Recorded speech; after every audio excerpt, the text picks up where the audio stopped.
Okay. Ipan natin para hindi may ground. Ayan. Tapos ito naman ay kuha tayo ng isa pang wire. Dugsungan natin para medyo mahaba. Okay, bali ito na lang yung pangdugsong natin mga bro. Hinangan na natin yung ano doon mga bro, yung resistor. Focus natin. Ayan, dito tayo kukuha sa isa. Ito. Apply natin mga bro ng panghinang.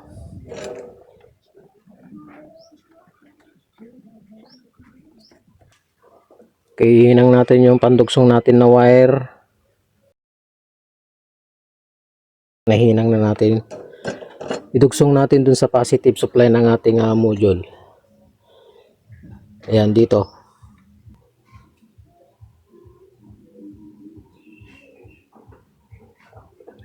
Okay, na idugtong natin mga bro. Lagyan din natin mga bro ng masking tape.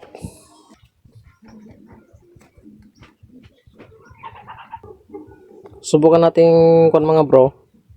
Saksak yung ating amplifier at subukan natin kung magpa-power itong Bluetooth module natin. Saksak ko lang Tapos switch on ko yung ating amplifier. Yan, subukan natin. Ayun, gumana na mga bro. Nag Bluetooth mode na siya. So ikabit ko muna mga bro at titestingin natin patugtugin dito. Okay mga bro, bali na ikabit na natin yung ating Bluetooth module. Ayan, subukan na natin i-power mga bro yung ating amplifier. Tapos meron na rin tayong cellphone dito na pagbu-bluetoothan dyan sa ating Bluetooth module. Okay, power natin mga bro. Ayun. Ayun, nag-connect na dun sa ating cellphone mga bro. Subukan natin i-play yung cellphone natin. Play natin mga bro, subukan natin.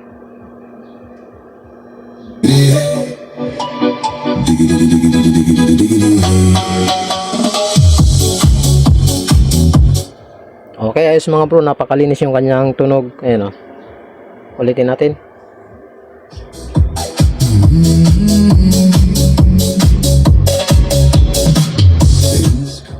Ayos mga bro. Okay, sa mga gustong umorder pala nito mga bro, ay ilalagay na lang natin yung link dyan sa ating description box mga bro, dyan sa baba. Okay, ayos na mga bro. Sana ay nagkaroon na naman kayo ng idea sa video ito.